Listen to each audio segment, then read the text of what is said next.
The sand crunched under Luna's worn sandals as she trudged back to the sun dome. Her face, already the color of burnt copper, was slick with sweat. It was barely past noon, but the relentless sun beat down like a giant hammer, turning the air into a shimmering haze. A year ago, Luna wouldn't have been caught dead outside during the day. Back then, their desert town bustled with life, kids playing in sprinklers, and families gathered on cool evenings for barbecues. Now, silence hung heavy, broken only by the rasping wind and the occasional desperate cry for water. The Great Burn, as everyone called it, had started subtly. Hotter summers, shorter winters. But this year, the heat had become a monster, an ever-present threat. The lush oasis that had sustained their town for generations had withered and died, leaving behind a cracked wasteland. Survival had become a daily struggle. They lived in sun domes, large, dome-shaped structures covered in a reflective material that bounced away some of the heat. During the scorching days, they huddled inside, the air thick and stale despite the whirring of ancient air conditioners that coughed and sputtered on their last legs. Luna entered the dome, the cool air a blessed relief. Her grandmother, Nana, sat hunched over a steaming pot, sweat dripping from her brow. "Any luck out there, Luna?" Nana rasped, her voice weak. Luna shook her head, her throat parched. "Nothing but sand and mirages, Nana." Water was their most precious commodity. They rationed it brutally, using it for the most essential things, drinking, cooking, and a small sponge bath every other day. Gone were the days of long showers and overflowing glasses. Every drop was carefully measured, a constant reminder of their precarious existence. One day, while scavenging for scraps in the ruins of an old electronics store, Luna stumbled upon a dusty book. Its brittle pages held tales of a forgotten past, a time before the Great Burn. Pictures showed people swimming in vast blue oceans, lush green forests, and contraptions called refrigerators that kept food cold.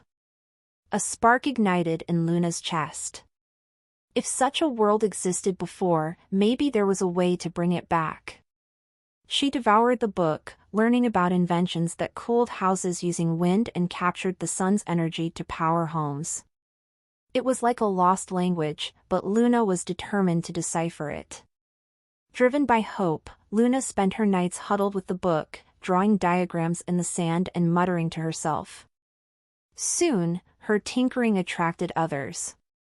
Nana, with her nimble fingers honed from years of sewing, joined in. Others, tired of the oppressive heat and dwindling resources, offered their help. Their workshop became a haven of hope. They salvaged scraps of metal, scavenged for wires from abandoned vehicles, and bartered with other settlements for anything that might be useful. It was a slow process, filled with trial and error, but slowly, a strange contraption began to take shape. It looked like a giant metal backpack with tubes snaking around its surface. Luna, her hands blackened with grease, explained her vision. The contraption, inspired by the forgotten technology of the book, would use wind power to circulate cool air throughout the suit. It was a crude invention, but it held the promise of a cooler tomorrow. Finally, the day arrived for testing. Luna, her heart pounding in her chest, strapped on the contraption. A nervous silence filled the workshop. Then, with a flick of a switch, the contraption whirred to life. A cool breeze, a sensation almost forgotten, tickled Luna's skin. Tears welled up in her eyes. It worked! News of Luna's invention spread like wildfire. Soon, the workshop was overflowing with eager helpers, all desperate for a respite from the scorching heat. Together, they refined the design, making the suits lighter and more efficient. It wasn't perfect, but it gave them a precious few extra hours outside the sun domes. Life slowly began to shift. With the suits, they could venture out further, tending to small, drought-resistant gardens planted in the shade of sand dunes. They bartered with other settlements, sharing knowledge and resources. A sense of community, stronger than ever before, bloomed in the face of adversity. One evening, as the sun dipped below the horizon, painting the sky in streaks of orange and purple, a faint crackling sound filled the air. They had rigged up an old radio antenna, hoping to catch any signal from the outside world. The crackling grew louder, resolving itself into a voice, distorted but filled with static. It was another settlement, further north, sharing their own innovation, a way to capture rainwater from the occasional desert storms. A wave of excitement rippled through the community. They weren't alone. There were others out there, fighting for survival, dreaming of a cooler future. This wasn't just about survival anymore, it was about rebuilding. Fueled by renewed hope, Luna and the others focused their efforts on two goals: perfecting the wind-powered cooling suits and developing a system to collect rainwater. The workshop became a hive of activity. Luna, nicknamed the Wind Weaver by her community, spent hours refining the suits, making them smaller, quieter, and more efficient.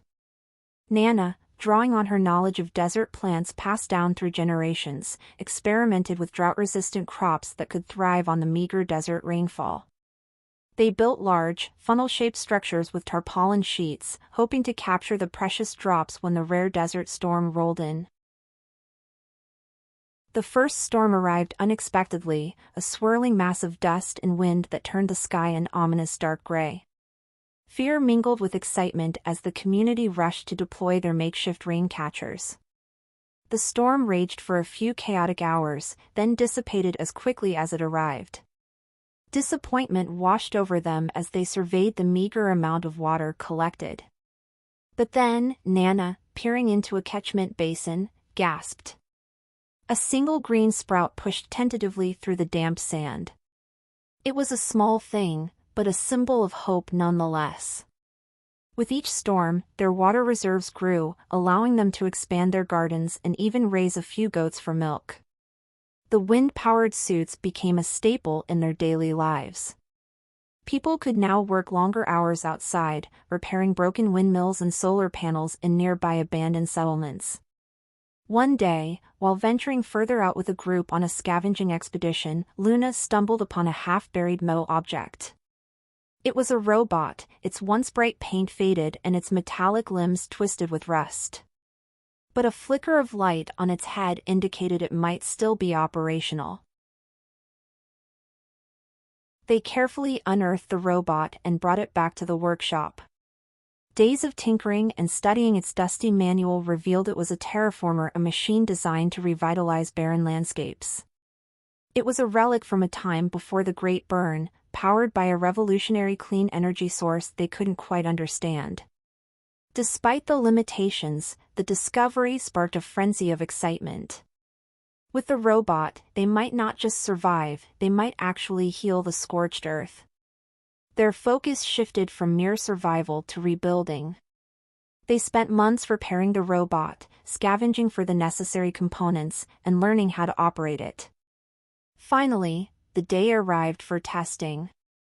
Luna, her heart pounding with a mixture of hope and trepidation, stood beside the towering robot. With a hum, the machine awoke, its internal lights flickering to life. It extended a long arm fitted with drills and seed dispensers, ready to work. The first attempt wasn't a complete success. The robot sputtered and coughed, its energy source unstable. But it was a start. With each trial and error, they learned more about the machine and its forgotten technology. Over time, they managed to improve its efficiency and effectiveness. The robot began its work on the outskirts of the settlement. It churned up the barren soil, injecting it with a mysterious green liquid they had extracted from the robot's core. Then, it would meticulously plant seeds, gathered with great care from Nana's precious garden. Days turned into weeks, and a faint green tinge began to creep across the landscape. Small, hardy plants started pushing through the sand, nurtured by the robot's care and the occasional desert rain. It was a slow process, but the desert was slowly coming back to life. One evening, as they gathered to watch the sunset paint the sky in hues of pink and orange, a soft buzzing filled the air. A small drone dipped low overhead, its blinking lights a beacon of hope. It was a message from a distant settlement, one they had contacted using a refurbished satellite dish. The message crackled through the speakers, distorted but clear. It was an invitation.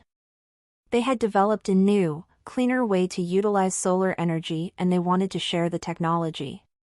A wave of excitement coursed through the community. They weren't alone in their fight for a cooler future. Luna looked out at the slowly greening horizon, a smile gracing her sun-baked face. The road ahead was long and arduous, but they were no longer just surviving. They were rebuilding, innovating, and dreaming of a day when the sun wouldn't be a tormentor but a source of clean energy. And in this fight for a cooler future, they had found a newfound strength, the strength of a community united by hope.